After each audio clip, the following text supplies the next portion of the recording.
안녕하십니까? Good morning, everyone.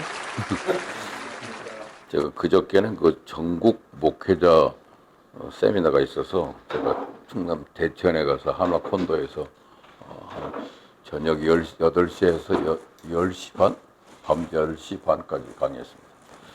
그 카톡에 제 사진 올라왔죠? 이거 제 제자들이 끝나고 나니까 사진 찍자고 해서 같이 사진 찍었습니다. 오늘 인간이 당하는 치명적인 병, 즉 각종 암, 뇌졸중, 심근경색, 각가지 소화기관의 병들이 의사들이 뭐라 그러냐 스트레스에 의한 거라고 합니다.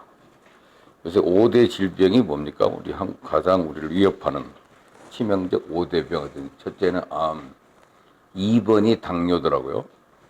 3번이 뇌졸중, 4번이 심장병, 5번째가 뭔지 아세요?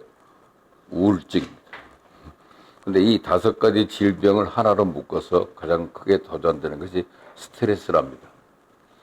그래서 우리들이 앓는 질병의 70% 이상이 모두 스트레스로 말미암아 생긴다고 그래요. 그런데 우리는 성경을 읽어보면 스트레스에 걸려 암이나 다양한 병에 걸려 죽은 사람을 한 사람도 볼 수가 없습니다. 희한하게 성경의 족보를 읽어보면 다 운명대로 살았어요. 아브라함은 175세까지, 이삭은 180세까지, 고난이 많았던 야곱은 147세까지, 또 요셉은 고생 좀 했지만 110세까지 살았어요. 다들 그런데 자기 명대로 살다가 갔습니다. 인생의 가장 큰 복은 자연사의 복이라 그럽니다. 살다가 다 에너지가 다 떨어져서 배터리 충분히 다 쓰고 돌아가는 것, 힘 빠져서 죽는 게 정상적입니다. 우리 친구의 아버님이 돌아가셨는데 지난번에 그분은 90세인데 90세 이제 아내가 돌아가고 나니까 요양병원에 갔는데 요양병원에 가서 딱 지내보니까 야, 여기서 살면 바로 죽으라고 갖다 놓은 것 같구나 그런 생각이 들어서 그날부터 기도했답니다. 주님 다 그냥 자연사하게 해주십시오. 그리고 그 메모에다가 일기에다가 적어놨는데 딱 일주일 만에 본인이 돌아가셨어요. 여기서 내가 요양병원에 앉아서 연명하고 있는 인생이 아니라 자연사하게 해달라. 그래서 그 일기를 딱 보니까 자연사하게 그러는데 그 자식들이 그 장례식을 치르는데 보니까 그 슬픔이 아니라 전부 다 축제 같은 분위기로 보내더라고요. 호상 잘 사셨다 이 말. 인생의 가장 큰 복은 자연사의 복인데 그런데 우리는 인생에 지금 스트레스란 말은 원래 물체에 가해지는 압력이나 물리적인 힘을 가리키는 물리학에서 사용되는 단어죠. 근데 의학적으로는 스트레스란 몸에 해로운 정신적, 육체적 자극이 가해졌을 때 그 살아있는 몸이 나타내는 반응입니다. 압력이 다가와요. 정신적인 압력, 환경적인 압력, 이런 압력이 다가오면 그것을 우리 몸이 견뎌내는 한계점, 임계점이라고도 하죠. 스트레스라고 말합니다. 우리나라의 한 연구에 하면 내과계 입원 환자의 약 71%가 스트레스로 인해서 발병하거나 악화되는 질병을 가지고 있다고 합니다. 스트레스는 신경 내분비계의 변화를 일으키고 자율신경계 이상, 면역력 저하 등을 일으켜 대부분 나쁜 질환에 영향을 미친다고 합니다. 스트레스가 계속 쌓이면 사람은 우선 피로감이나 불면증이나 수면 과다, 식욕 저하 등 두통, 가슴 답답함 등의 신체 증상을 나타냅니다. 또한 불안, 우울, 짜증, 집중력 저하, 의욕 저하 같은 정신적 증상들이 나타나 이런 현상이 심해지면 사회생활에 적지 않은 지장을 받게 됩니다. 지금 오늘날 인간이 당하는 치명적인 병들은 거의 대부분이 스트레스에 의한 거예요. 그러나 성경에는 스트레스로 인해 가지각색의 병에 걸려 죽었다는 기록을 찾아볼 수가 없습니다. 성경에 스트레스로 모범적으로 죽은 우리 선조가 있는가 아무리 찾아봐도 다 모두가 자기 명대로 살았지 스트레스에 걸려 병들어 죽은 사람이 아무것도 없어요. 그래서 관절염에 걸렸다, 암에 걸렸다, 폐병에 걸렸다, 병에 걸려서 죽은 분이 한 분도 없다는 거. 성경에 있는 우리 조상들은 그러니까 스트레스를 받지 않았다는 것입니다. 제가 얼마 전에 동경 기독대학에 가서 설교를 했는데 그때 설교 제목이 예수 그리스도 노 스트레스라는 제목으로 설교를 했어요. 예수님은 스트레스가 없었다고 합니다. 하나님의 뜻이면 하겠습니다 하는 자세로 살기 때문에 그의 생애에는 스트레스가 없는 삶이었다고 그래요. 그런데 왜 스트레스에 걸리느냐 그랬더니 그냥 살면 됐지 왜 스트레스는 왜 걸려요? 우리가 살면서 여러 가지 어려운 시경과 환난을 당합니다. 고통을 당합니다. 거기에 과도히 두려워하고 낙심할 때 그것이 우리에게 스트레스가 되죠. 근데 예수 잘 믿고 기도 많이 하는 사람은 상당히 스트레스를 견뎌낼 수가 있습니다. 근데 신앙이 없고 하나님을 의지하지 않으면 인간의 힘으로는 받침의 힘이 약해서 무게가 누르면 찌부러지고 마는 겁니다. 성경에 보면 고난을 많이 당했던 인물하면 대표적인 인물이 욥인데 욥이란 이름은 영어로는 직업입니다. job이에요, job. 욥기 3장 25절에 이런 말씀이 있어요. 욥이 환경에 시련을 겪으면서 재산 잃고 자식 잃고 건강까지 잃었을 때 심지어 나중에 부인이 저주하고 자기 집을 떠나버릴 때 자신의 온몸은 병에 들고 회복될 수 없는 병이잖아요. 그때 그가 탄식하기를 이런 말을 했습니다. 내가 두려워하는 그것이 내게 임하고 내가 무서워하는 그것이 내 몸에 미쳤구나 하고 탄식하는 게 있어요. 그때 보니까 그는 우연히 그 병에 걸린 것이 아니라 평소에 그런 병이 올까 굉장히 무서워하고 두려워했다는 겁니다. 즉 정신적인 스트레스를 받고 있었다는 얘기예요. 왜 그런 스트레스를 받았는지 알지 못하겠지만 벌써 욥은 그런 굉장한 스트레스를 받고 있었는데 그것이 자기 생활 속에 그대로 이루어졌다고 말하는 겁니다. 문제의 심각성에 압도당하고 좌절하는 겁니다. 어떤 문제가 다가오면 그 심각성이 너무 크기 때문에 자기도 감당을 못해요. 자기도 도저히 그 어려운 염려, 근심, 불안, 초조, 절망을 감당하지 못하니까 그로 말미암아 쓰러지는 거죠. 그래서 뇌일혈에 걸리고 심장마비가 걸리고 위병이 걸리고 또 불안, 신경증에 걸리고 잠을 못 자고 쓰러지고 마는 겁니다. 근데 오늘 성경에 등장한 엘리야라고 하는 인물이 있습니다. 이 사람 그의 조상이 누구였는지 고향이 어딘지도 모르고 그냥 길르앗에 우거하는 디셉 사람이란 그런 이름밖에 나오지 않은 사람이에요. 근데 이 오늘 본문은 19장인데 그 앞에 17장, 18장을 보면 그의 살아온 환경이 각각이 짤막하게 요약이 되어 있는데 그 18장에서는 그 당시 통치자 아합이 국가를 통치하는 방법을 바알 정책을 썼습니다. 그 누구죠? 이세벨이라고 하는 시돈 여자와 결혼하고 난 다음에 그가 수입해 가지고 온 바알 종교를 가지고 국가를 통치했어요. 바알 정책으로. 그래서 그 아합과 이세벨의 정책으로 사니까 하나님이 그들에 대해 징계를 줘서 징계가 비가 안 오는 겁니다. 6개월 동안 비가 안 왔는데 그때 다시 엘리야가 갑자기 임금한테 나타나서 내 말이 없으면 3년, 수년 동안 비가 오지 않을 거다. 이슬도 오지 않을 거다. 그렇게 온 다음에 그런 공포스러운 저주를 하고 난 다음에 숨어버려요.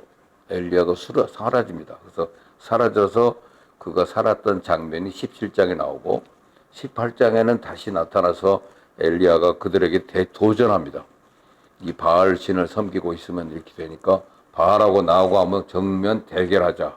그래서 바알 신을 섬기는 선지자 450명과 아세라 신을 섬기는 400명의 선지자들을 모두 함께 갈멜산에서 집결해가지고 1대 850대 1로 대결하죠. 내가 믿는 신이 하나님인지 너희가 믿는 신이 하나님이신지 한번 대결하자. 그런데 당당하게 엘리야가 이깁니다. 그래서 백성들이 분노해가지고 그 바알 신자들을 선지자들 모두 죽여버렸어요. 850대 1로 승리한 위대함. 그러고 난 다음에 임금한테 이제는 하나님께 기도하니까 비가 올 거다.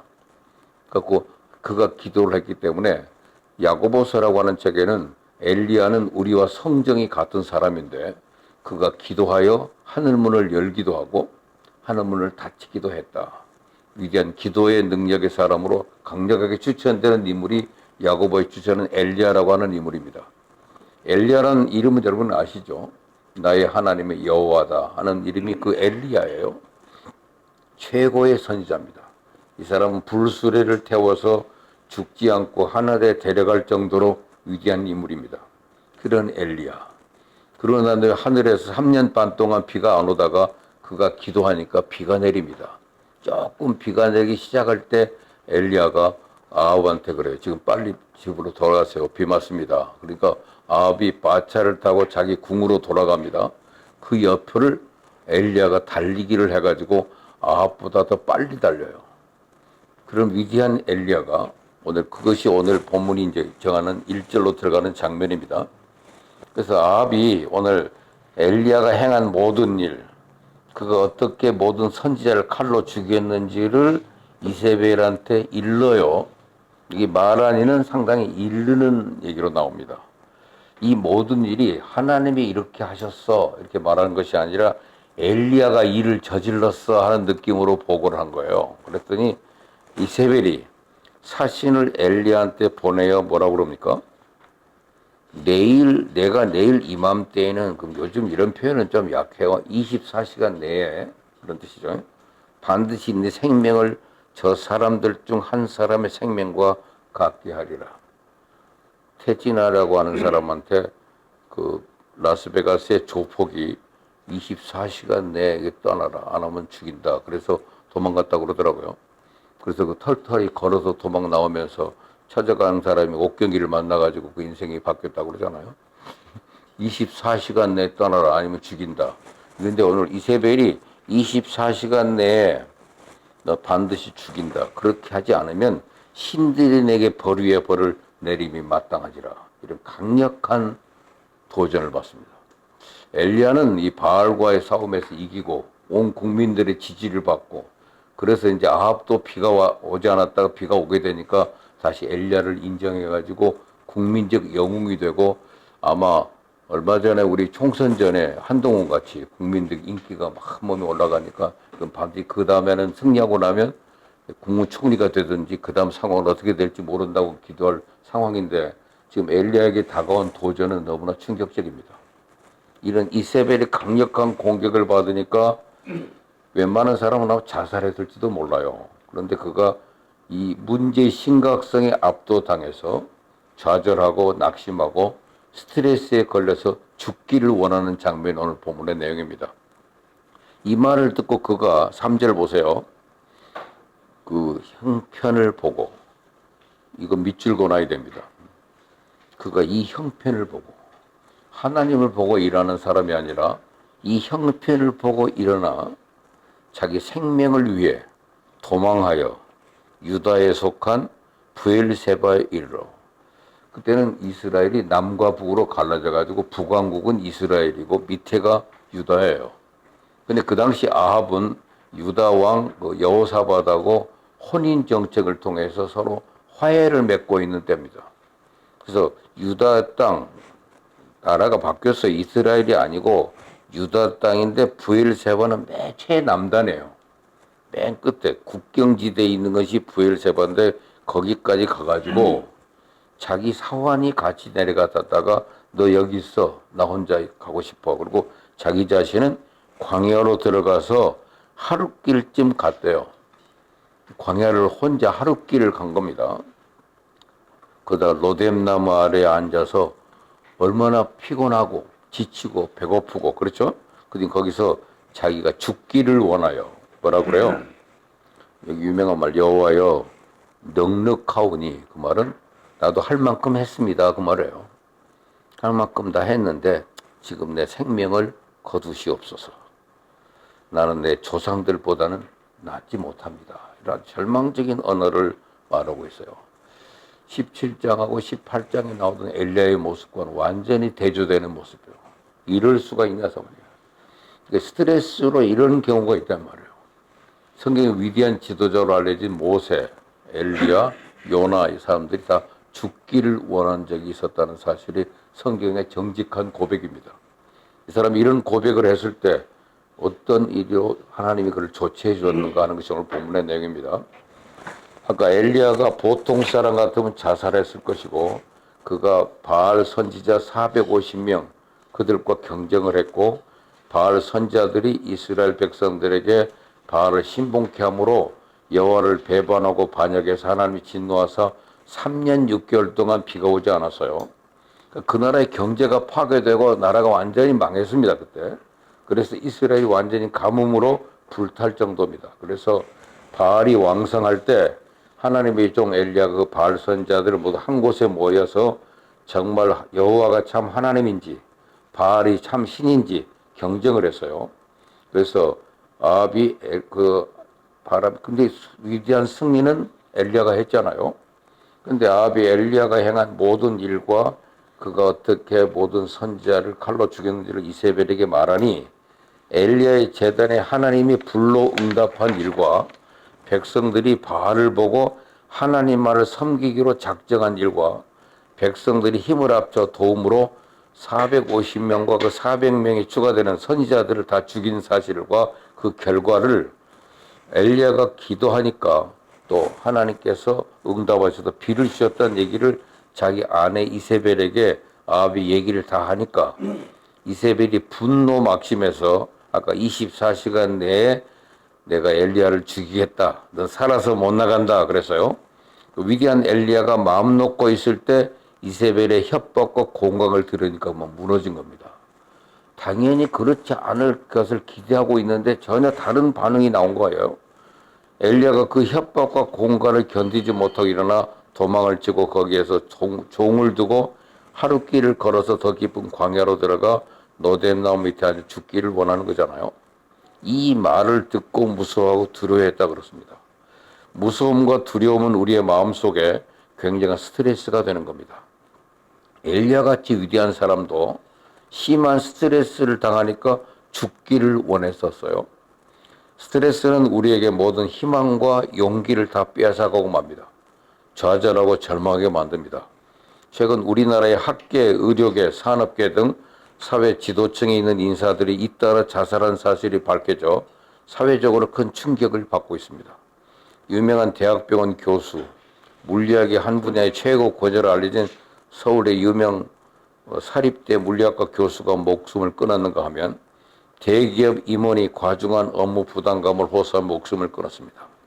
그리고 무슨 탤런트들, 유명한 연예인들이 죽어요. 억대 연봉을 받던 그분들이 우리 한국에 다 성공한 분으로 박수치는 그분이 왜 유서 한 장 써놓고 자살합니까? 그 지혜에 다가오는 스트레스를 견딜 수가 없었던 거죠. 전문가들은 이러한 일은 극심한 경쟁 사회에서 심적 압박감과 스트레스를 이기지 못해 벌어지는 일들이라고 지적합니다. 종교적으로 분석해 보니까 개신교 신자들은 자살률이 높고 그리고 캐톨릭 신자들은 자살률이 낮다 그래요.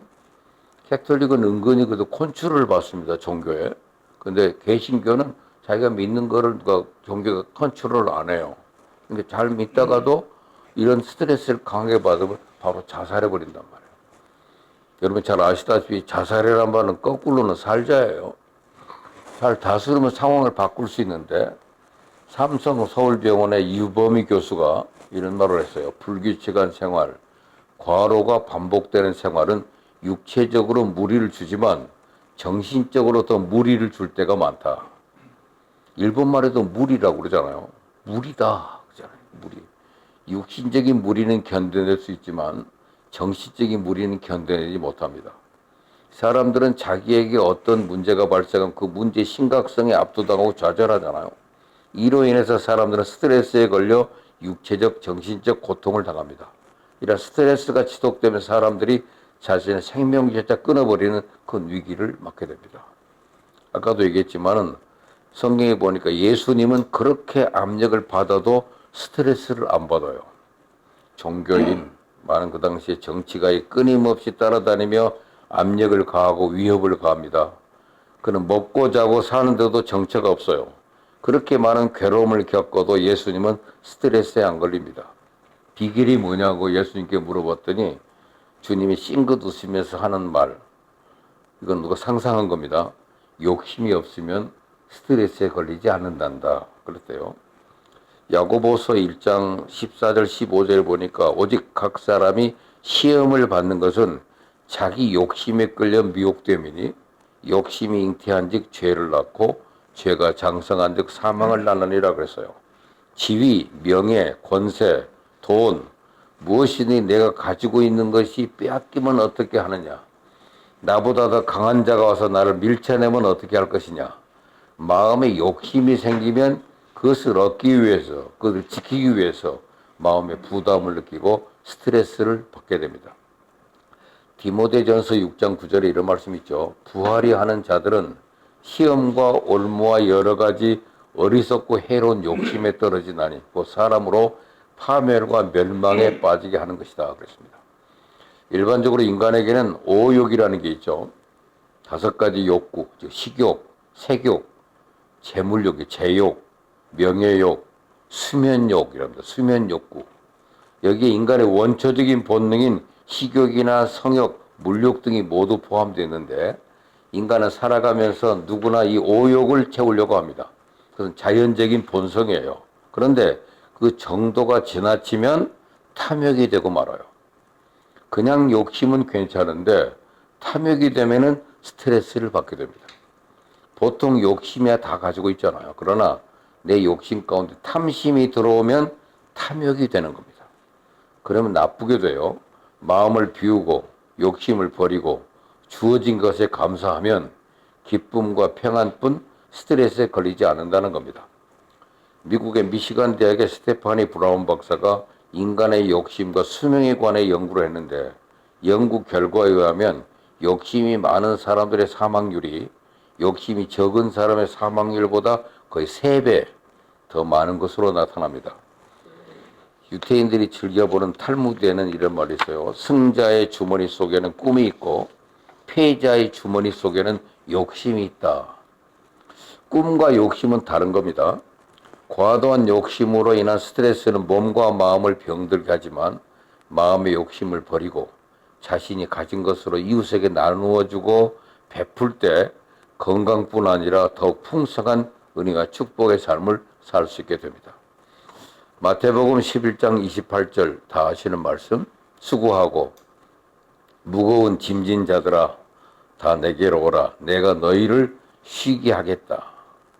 또 시편 68편 19절에 보니까 날마다 우리 짐을 지시는 주 그럽니다. 날마다 우리의 짐을 지기를 원하시고 너희 염려를 다 주께 맡겨라. 이는 그가 너희를 돌보아 주신다고 말했습니다. 그래서 예수님의 그 유명한 기도가 뭡니까? 하나님이여 할만하시거든 이 잔을 내게서 옮기시옵소서. 그러나 내 뜻대로 마옵시고 주님 뜻대로 하옵소서. 그게 비결입니다. 내 뜻대로 마옵시고 아버지 뜻대로 하소서. 무엇이든 내 고집대로 끝까지 하려면 스트레스에 걸려요. 내가 면하면 좋겠는데 아버지가 면하는 것이 뜻이 아니면 아버지 뜻대로 하시옵소서. 그러나 짐을 아버지께 맡겨버렸어요. 스트레스가 왔지만 아버지께로 전달해버리는 겁니다. 아버지의 뜻이라면. 그래서 빌립보서 4장 6절 7절 그 유명한 말씀 아무것도 염려하지 말고 다만 모든 일에 2가지 기도와 간구로 너희 구할 것을 어떻게 하라고 그랬어요? 감사함으로 하래라. 그죠? With thanksgiving. 감사함으로 하나님께 하라. 그리하면 모든 지각에 뛰어난 하나님의 평강이 그리스도 예수 안에 너희 마음과 생각을 지키시리라 그랬잖아요. 마음이 평강이 올 때까지 하나님께 부르짖어 기도하라는 겁니다. 그러면 마음의 평안이 와서 마음을 점령합니다. 요한복음 14장 27절에 평안을 너에게 끼치노니 곧 나의 평안을 너에게 주노라. 내가 너에게 주는 것은 세상이 주는 것 같지 아니하리라. 그래 너희는 마음에 근심도 말고 두려워하지도 마라. 그러므로 우리는 하나님은 우리가 염려, 근심, 불안, 초조, 절망하는 것을 원치 않아요. 우리가 스트레스에 걸리는 것을 하나님이 참으로 원치 않습니다. 우리가 마음의 평안을 가지기를 하나님 원하시는 거예요. 이 평안을 가지는 것은 우리가 하나님께 우리의 짐을 맡기는 도리밖에 없습니다. 끊임없이 짐을 하나님께 맡기고 우리 가슴 속에 담아놓지 말라는 거죠. 우리 하나님과 우리가 함께하면 우리는 스트레스에 이겨나갈 수가 있습니다. 독일의 대문호 괴테가 80세 이른 고백을 했습니다. 나는 단 몇 주 동안이라도 참으로 행복한 마음을 가진 적이 없었다. 내가 평안함을 느끼고자 할 때는 내 자아에서 벗어날 때뿐이었지만 오래가지 못했다 그랬어요. 세계적인 석학 천재 작가인 괴테가 80세에 몇 주 동안 일생의 마음의 평안을 느꼈답니다. 그것도 자기 자아에서 벗어났을 때, 자기를 떠났을 때 평안을 느꼈다는 거죠. 그러나 괴테보다도 우리가 더 나은 점은 괴테는 위대한 지성인이었지만 우리 같은 신앙이 없습니다. 우리는 예수님을 믿고 있기 때문에 우리의 힘으로는 안 됩니다. 예수님 덕분으로 되는 겁니다. 그래서 예수의 죽음, 내 죽음, 예수의 부활, 내 부활, 예수 생활이 내 생활이 되어야 돼요. 예수님께 완전히 의지해서 살면 그로써 우리 마음속에 평안을 얻을 수가 있습니다. 예수님을 의지해서 탐욕도 버리고 예수님을 의지해서 무거운 짐도 다 맡기고 우리가 평안을 누릴 수 있다는 거죠. 그래서 우리가 스트레스에 걸리지 않으려면 욕심을 버리고 마음을 비워야 되는데 예수님 이 세상에 사시면서 전혀 스트레스를 받지 않았다는 거예요. 왜냐하면 예수님은 추워도 욕심이 없으시고 오직 아버지의 뜻에만 복종하고 아버지 뜻에 모든 맡겼기 때문에 스트레스에 걸리지 않았단 말입니다. 그러니까 지금까지 얘기는 서론적인 얘기고 본격적인 얘기로 들어가겠습니다. 근데 엘리야가 지금 스트레스에 걸렸습니다. 그것은 잠시 방심해서 그래요.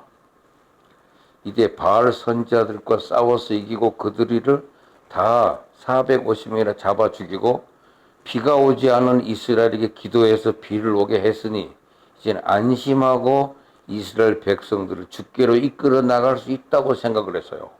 이것이 방심입니다.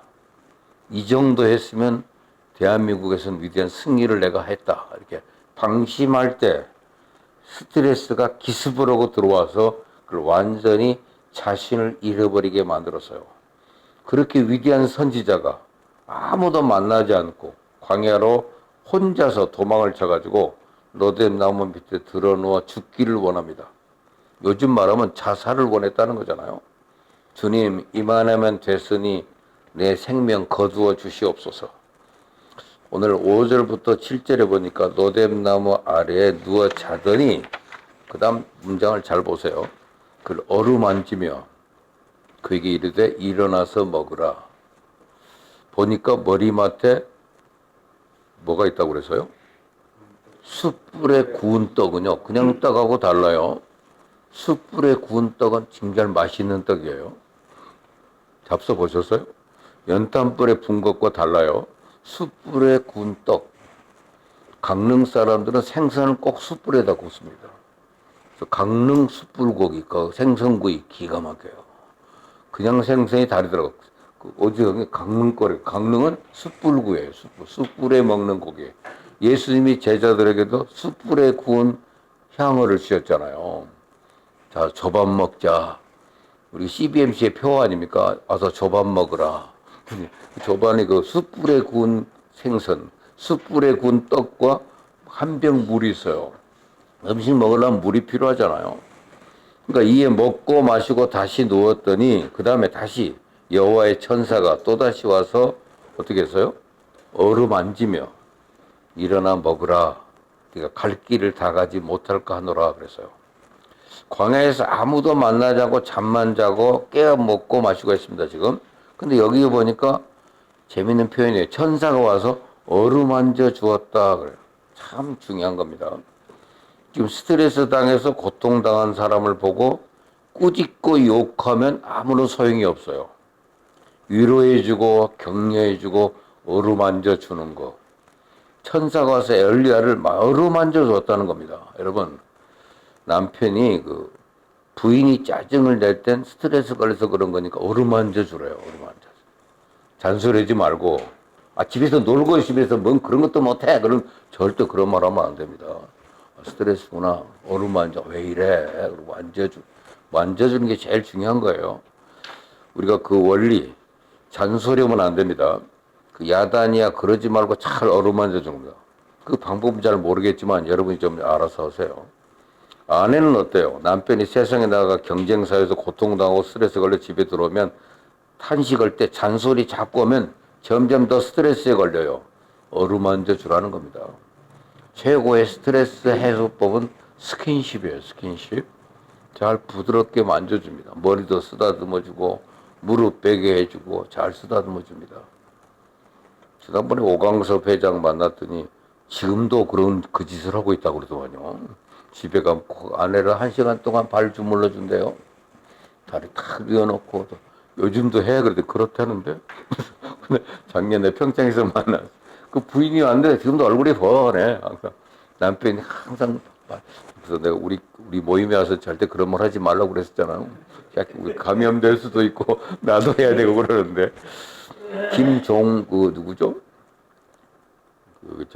김선도 목사님 아들 김정훈 교수, 금경 교수가 노는 만큼 성공한다는 책 썼잖아요.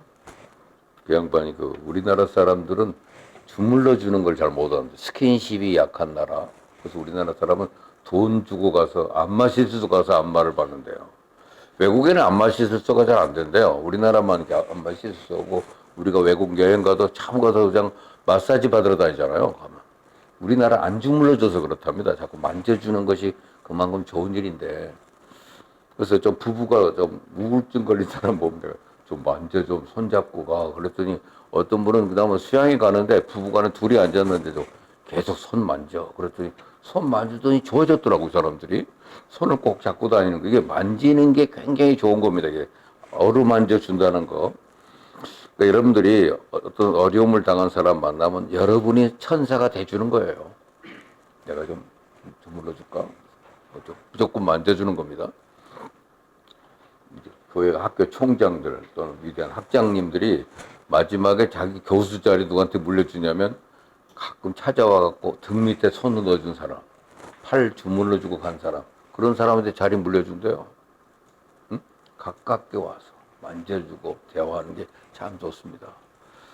저 형님 한 분도 세무서장 하시던 형님이 있는데 사촌 형인데 그분은 아침에 제가 부탁할 일이 있어서 그분 세무서 출근하기 직전에 찾아갔어요.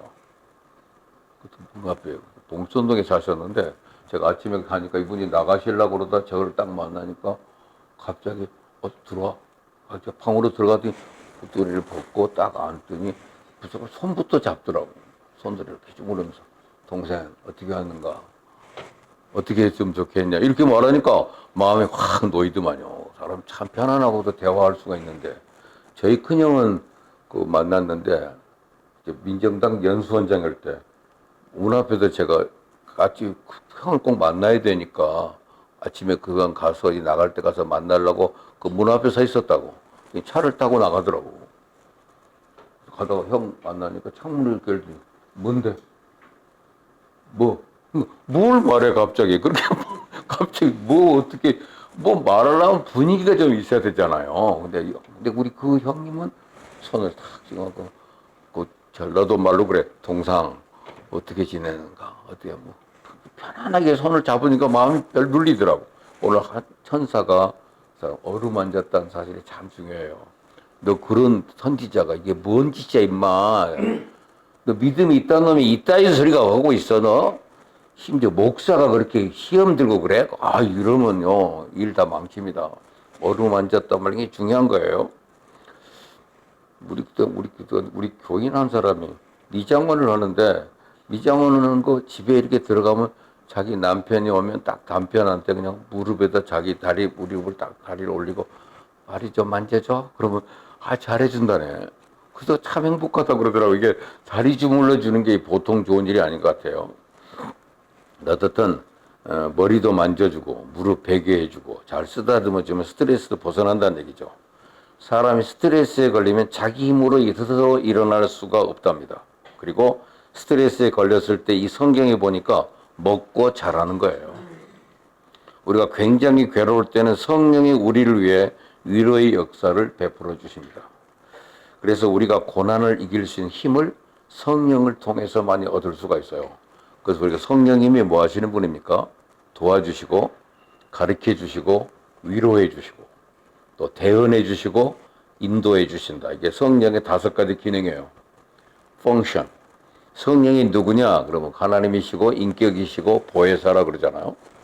성령을 정의하라 그러면 인격, 하나님이시고 인격이시고 보혜사, 내 곁에 계시는 분이란 뜻이에요. 성령이 뭔지 아세요? 그래서 성령은 무슨 일을 해도 가르쳐주고, teacher, 도와주고, helper, 그 다음에 comforter, 위로해 주시고, 그 다음에 대언해 주시고, 대언한다면 advocate입니다. 변호사예요. 내 입장이 곤란해졌을 때 자꾸 변명하지 말고 성령님의 도움을 구해요. 내 변호사가 와서 말할 겁니다. 절대 변호사를 통해서 말하지 누구한테 말하면 안 돼요. 직접 감정적으로 그런 불리한 결과를 가져올 수 있습니다. 변호사 오세요 그잖아요. 변호사, 그다음 우리의 길을 인도하는 분은 가이드예요. 성령이. 성령의 종합적 기능을 잘 알고 항상 성령의 도움을 받아야 돼요. 그러니까 성령이 오늘 위로해 주는 겁니다. 그 다음에 뭔가 어루만지고, 그 다음에 먹고 마시고 자잖아요. 그리고 난 다음에 뭐 했어요? 운동하는 거예요. 운동. 그 운동이 뭡니까? 운동 중에서 최고의 운동이 뭐예요? 걷는 운동이더라고요. 걷는 운동. 스트레스 해소에서 제일 좋은 방법이 조깅입니다. 하나님의 엘리야를 보고 어디까지 가라고 그랬어요? 부엘세바에서 호렙산까지 걸어가라고 합니다. 거리도 보니까요 350km 내지 400km예요. 우리가 서울에서 부산까지가 420km입니다. 광주까지가 320입니다. 그 정도까지는 걸어가라는 얘기네. 아직 말이 되나 그랬더니 요즘 지난번에 우리 목사들 모임에 갔는데 한 젊은 목사님이 이번에 안식년이래요. 안식일 맞았는데 그래서 안식년 만나면 이번에 어디 갑니까? 그랬더니 스페인에 간대요. 자기 아내하고. 스페인에 가 뭐 볼 거 있으다가 40일 걸으러 간다네. 아, 성경적이더라고요, 보니까. 스페인에 가면 어디요? 산티아고 훈련이라는 게 있어요. 산티아고 워킹. 산티아고란 말이, 산티바고가 야고보라는 이름의 스페인 명칭이에요. 야고보의 무덤이 있는 곳입니다, 그게. 산티아고. 거기까지 가는 성기순례 코스가 40일 코스래요. 자다가도 일어나서 걷고, 계속 걷는데요. 거기 갔다 오면 사람들 회복이 된다네. 목회하다가 힘들고 지쳐서 이제 안식년 맞으니까 아내하고 같이 가서 40일 걸으러 가더라고. 그랬더니 우리나라 사람이 제일 궁금한 게 뭐예요? 얼마 들어? 물어보더라고. 근데 그걸 계산해서 나왔더라고. 인터넷에 보니까 가장 저렴하게 살면 371만 원 1인당 걸리만 두 사람이 가서 걸어 다니려고 800만 원 들고 걷다 온대. 그래서 동네에서 걸어. 걸지 않고. 요새는 그게 흙길 걷잖아요. 흙길 걷어가지고 살아남은 분들이 많더라고요. 응? 우리 632NC 장동화 사장님이라고 있었는데, 장동화 회장이었죠? 그 부인이 뭐라고 하나, 갱년기라고 하나요? 여성. 그 때문에 한 몇 년 고생을 했어요. 근데 이번에 제가 백운호수 걷고 있다가 만났어요, 그분. 만났더니 거기서 이렇게 반가워하고 얼굴이 환해졌어. 그 남편이 맨날 우리 기도 카드 쓰면 아내의 건강을 위해서 기도만 했거든. 근데 만나서 이렇게 반갑게 됐더니 자기가 흙길 걸었다네. 하고 그 흙바닥길 걷는 일, 그 공원에서 만든 거 그거 하고 난 다음에 몸이 회복이 됐다고 그러더라고. 야, 그래서 성경이 가르쳐 주는 말씀, 아까 어루만져줌, 마사지, 그 다음에 먹고 마시고 자고, 그 다음에 40일 걸었다는 거잖아요. 걸어가라, 조깅해라, 뛰든지 그냥 걸어가든 좌우간 다리로서 걸어가라는 겁니다. 운동 중에 제일 좋은 운동이 걸어가는 겁니다. 그러면 뇌가 활성화되고 온몸의 혈액순환이 잘 돼서 스트레스가 사라지고 피로가 없어지고 건강해지는 겁니다. 그러면 걷는 게 참 좋습니다. 40주 40야를 한 달 열흘을 걷고 나니까 스트레스가 다 날아갔어요. 한 달 열흘만 그러면 문제가 해결되는 겁니다. 잠언 17장 22절에 마음의 즐거움은 양약이라도 심령의 근심은 뼈를 마르게 하느니라. 봉천동 그 꼭대기 현대 아파트에 제가 살 때 이 신림동까지 제 아내가 매일 걸었어요. 거기서 걸어서 이제 학교 제가 교수 있을 때 거기까지 올 때 꼭 걸어왔대요. 근데 걷는 일이 4.5km, 한 6km, 5km 정도 되는데 한 2km쯤 걷고 나면 갑자기 마음에 기쁨이 찾아온다고 그러더라고. 편안한 마음. 그때부터 2km만 경규만 지나고 나면 자꾸부터 감사한 일이 자꾸 생각이 난다고 그러더라고. 또 그걸 그렇게 걸어 다니더니 몸무게가 다 조절이 되고 알뜰알뜰해서 요새는 같이 자고 걸으면요 제가 걸음을 못 따라가. 너무 빨리 가. 천천히 좀 가. 자꾸 이럴 정도로 그렇게 몸이 가벼워지고 좋아졌더라니까요. 질병도 없어지고 살아가는 길이 최고의 운동이 걷는 거더라고요. 잠언 17장 22절 말씀대로 마음의 즐거움은 양약이라도 심령의 근심은 뼈를 마르게 하느니라 그러죠. 골다공증이잖아요, 이거는. 뼈를 마르게 하는데 걸으면 마음이 즐거워진다는 거. 걸으면서 마음의 짐이 사라지고 즐거워지니까 양약이 돼서 영적으로 육신적으로 병이 다 없어지고 마는 겁니다. 산책이나 운동을 하는 것은 건강에 매우 좋습니다. 우리가 걸으면 뇌세포가 활성화되고 혈액순환이 잘 돼 건강이 좋아진다는 거. 또 어떤 분은 하루에 1만 3천 보를 걸으면 지방이 연소되고 혈액순환이 활성화돼서 마음이 상쾌해지고 즐거워진다. 그래서 제가 어떤 의사한테 물어봤어요. 아니 1만 3천 보면 이거 2시간을 꼬박 걸어야 되는 것 같은데. 그랬더니 목사님 너무 무리하지 마세요. 목사님은 서 있는 것도 1시간씩 서 있으면 안 되고 30분만 쓰래요. 그래서 제가 요새 예배도 일부 사회자 세우고 설교는 30분만 해요. 계속 일직선으로 서 있는 것 자체가 스트레스니까 나중에 걸을 때도 7,000보만 걸으시면 딱입니다. 그러더라고요. 또 요새 7,000보 제가 11조 깎아서 6,300보만 걸어요. 그러고 나니까 일상생활에도 걸은 것이 포함되니까 7,000보가 넘어가더라고. 그러니까 몸이 건강해서 아직까지 이렇게 생생하잖아요. 이번에 제가 그 목사들 세미나에 갔는데 가니까 제가 25년 전에 가르친 목사님들이 다들 목사님 되고 하얀 백발들이 하는데 나보러 그때나 지금이나 교수님은 쌩쌩하세요. 그래서 내가 아직까지는 그냥 유지하고 있습니다. 그래요. 아직까지도 뭐냐면 잘 걸어요. 걸으면 행복해지더라고요. 이게 중요한 얘기입니다, 이거. 많은 사람이 이런 걷기나 조깅으로 체력을 유지하고 건강을 지켜왔어요. 여러분도 좀 마음의 결심하고 좀 걸으세요. 걷는 운동을 많이 서로 격려해야 됩니다. 동의보감에 보면 건강을 위해서는 3보가 있어야 된다 그랬대요. 3보가 뭡니까? 1번 식보, 밥 잘 먹는 거. 약보, 보약을 적당히 먹는 거. 행보, 많이 걷는 거. 이게 보약이라고 그랬어요. 밥도 잘 먹고 보약도 가끔 먹고 많이 걸으면 우리가 건강을 유지할 수 있는 겁니다. 이처럼 산책이나 조깅을 하는 것은 심신의 피로를 풀고 마음을 상쾌하게 해서 스트레스를 해소할 수 있는 좋은 방법이 됩니다. 그래서 하나님의 산 호렙에 가서 굴 속에 들어가 엘리야가 영적으로 회복된 상태에서 기도하기 시작합니다.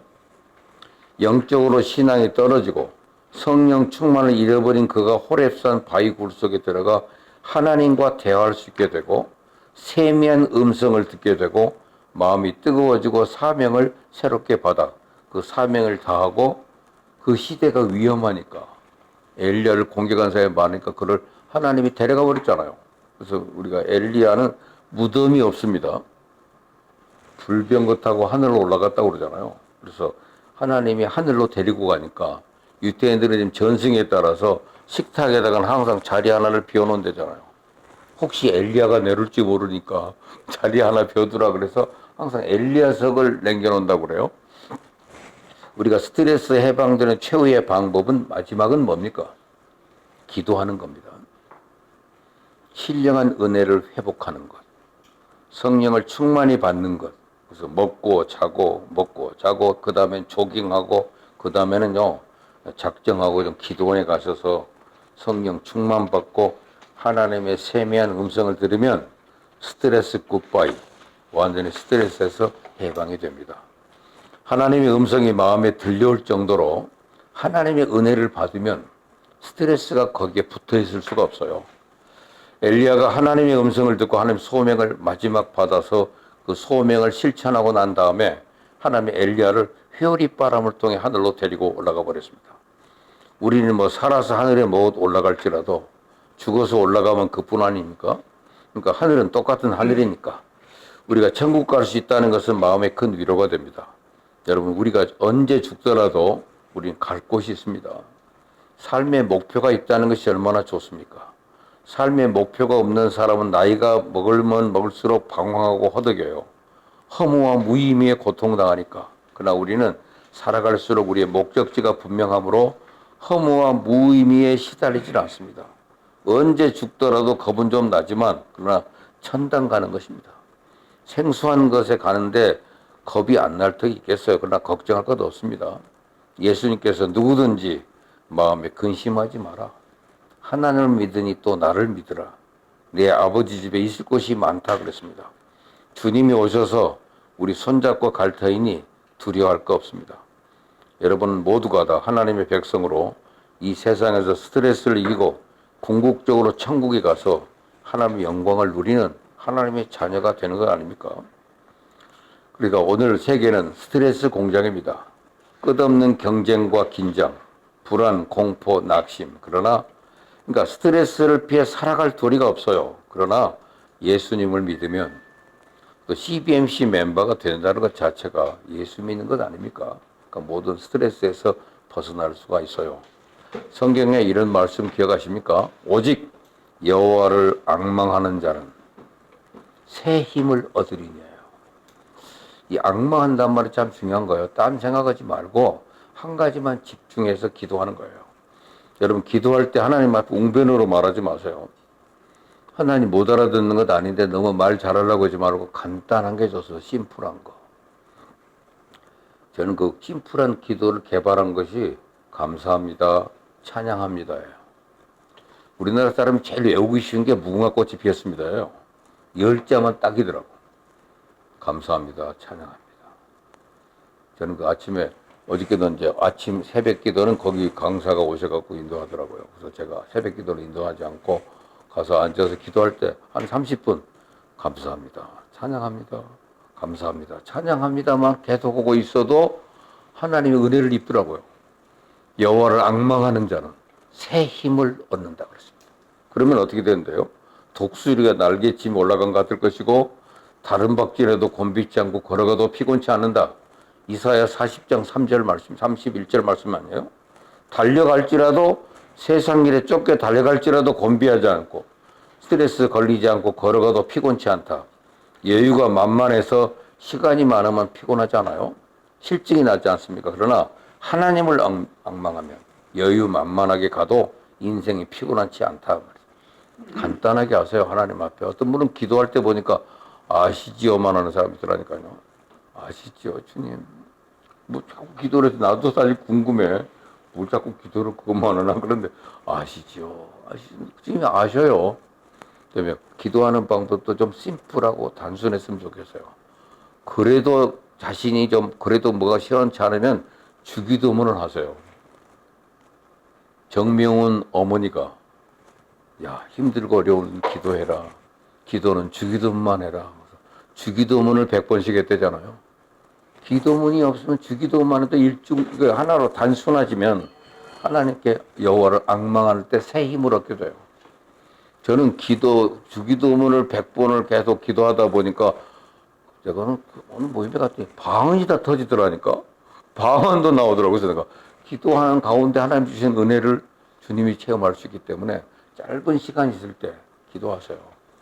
제가 지난번에 장가에 갔다가 비행기 사고들이 나가지고 북경에 올 수가 없고 북경으로 거쳐서 우리가 와야 되잖아요. 그리고 제가 토요일 날 결혼식 주례가 오후 5시에 엠버스대 호텔에 서 있었어요. 근데 금요일 날 돌아오는 날인데 그게 하루가 연장되는 거예요. 못 고 비행기가 오질 않으니까. 북경에 홍수가 나가지고 백안강으로 비행기가 뜰 수가 없다는 거예요. 그럼 어떻게 해?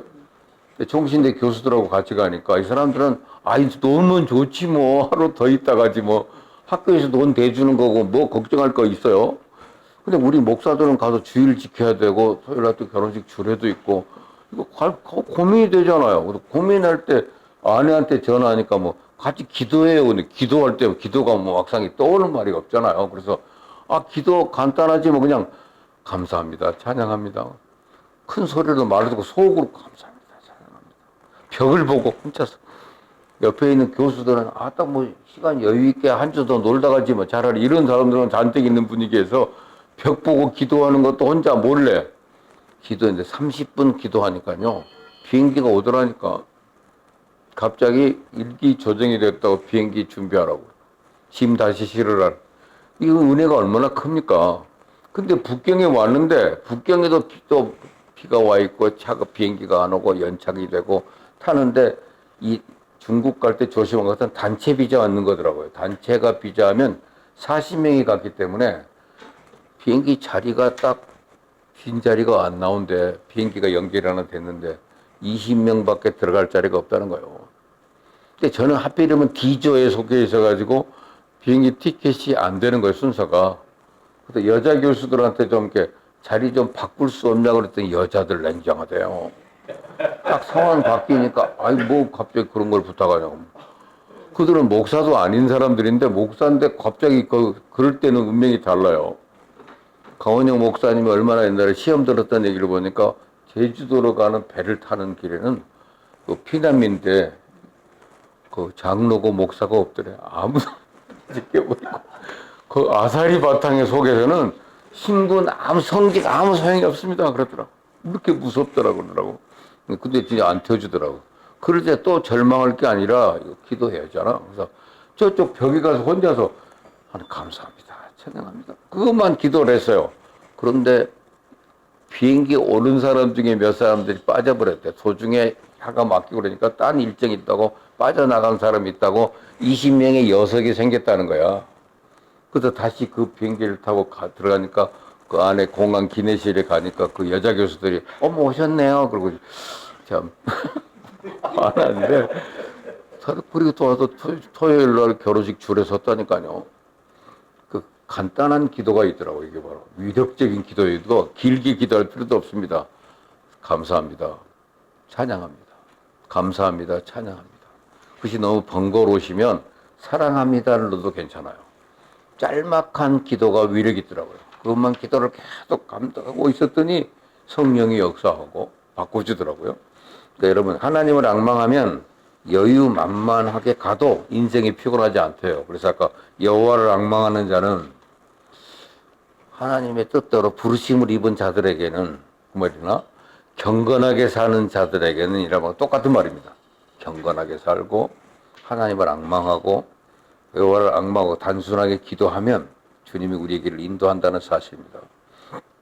이런 그 유명한 말씀 있잖아. 영혼이 잘된 같이 범사가 잘 되고 강건하게 되는 그런 놀라운 은혜를 누리게 될 겁니다. 그래서 우리는 모두 다 이 스트레스 받는 세상에서 오늘 최고의 보안 시스템 CQ 프라임에서 오늘 이 말씀을 같이 나눴습니다. 또 그리스도와 손을 잡고 한 가지 탐욕 저버리고 주님을 의지해서 스트레스를 이기고 살게 되기를 주님의 이름으로 축복합니다. 이상입니다.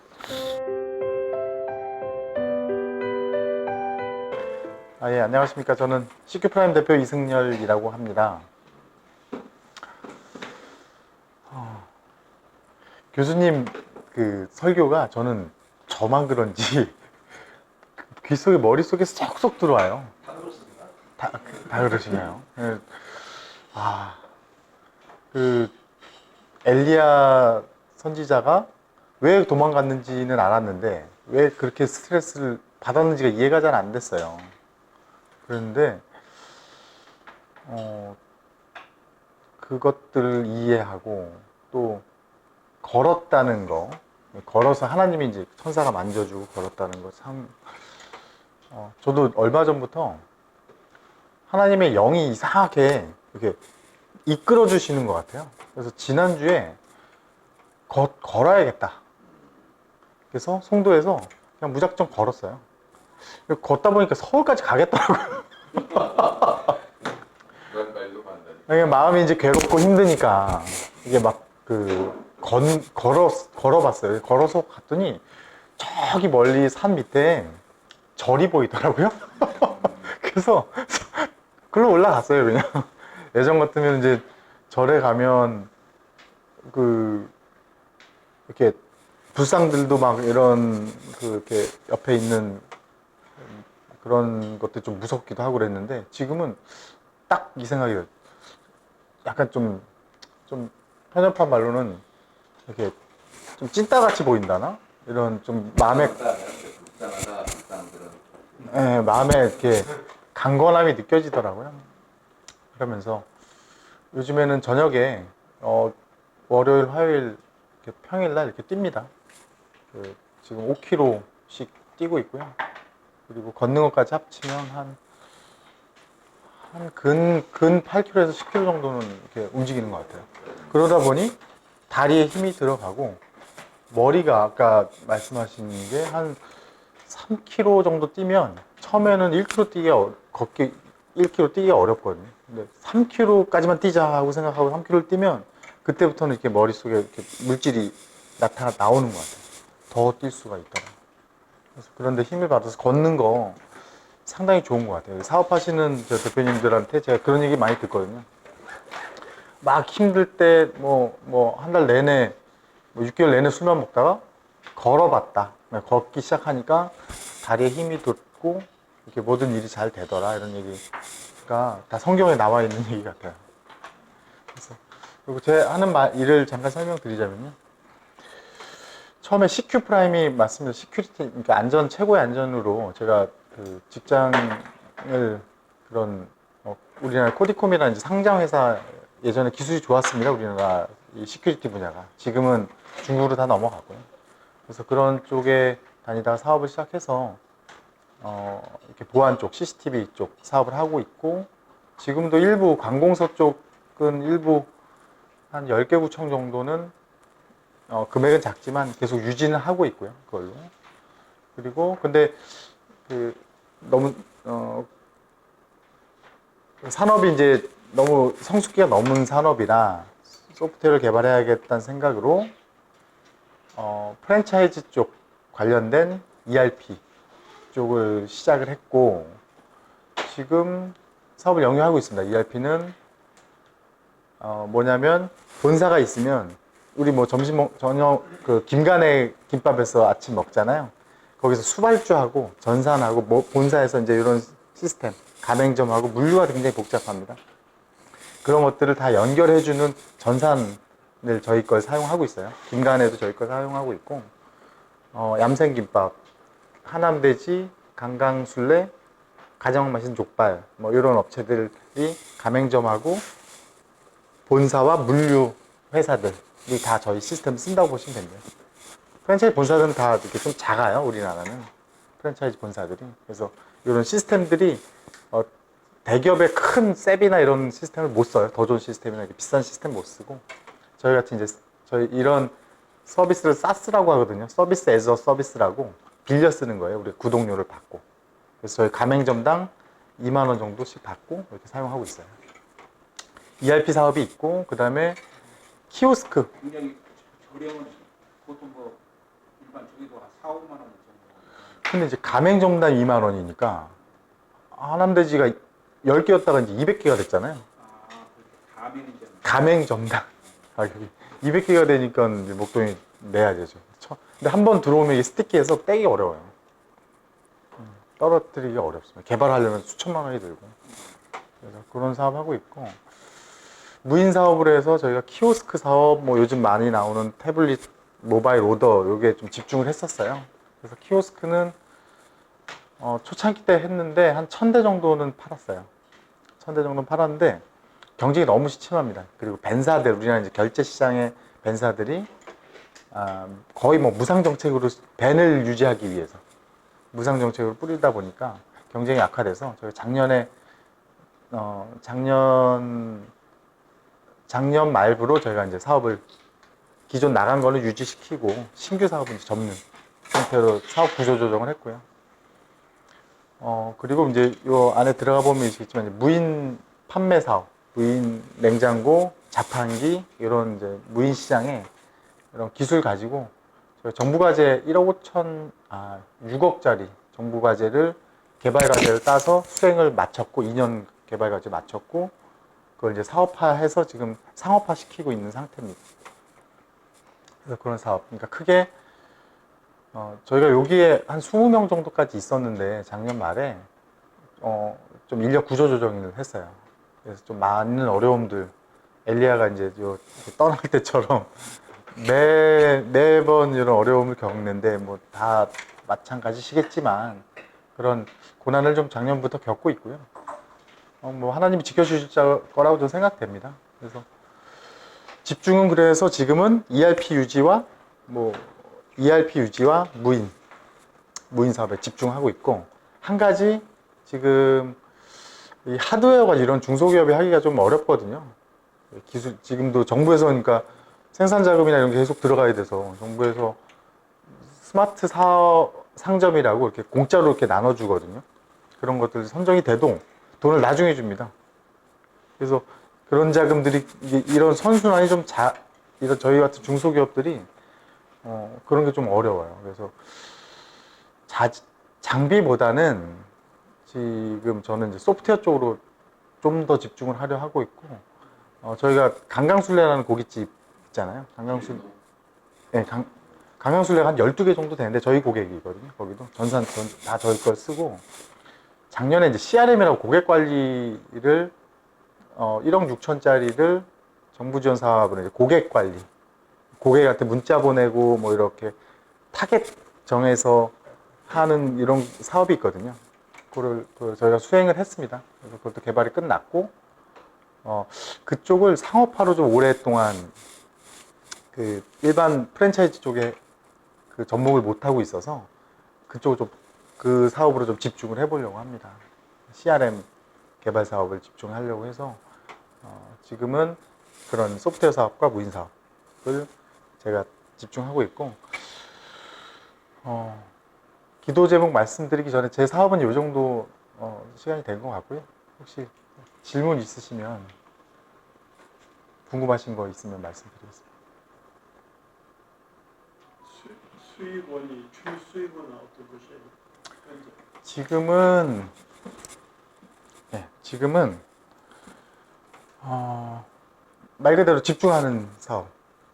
그 CCTV 사업은 연간 단가라 연말에 돈을 줍니다. 그것도 그 연간 쭉 설치한 거를 연말에 결산하는 거라 그 평소에 수익은 없고, 연말 12월에 좀 집중이 되고요. ERP 고정 수익, ERP에서 나오는 이제 고정 수익.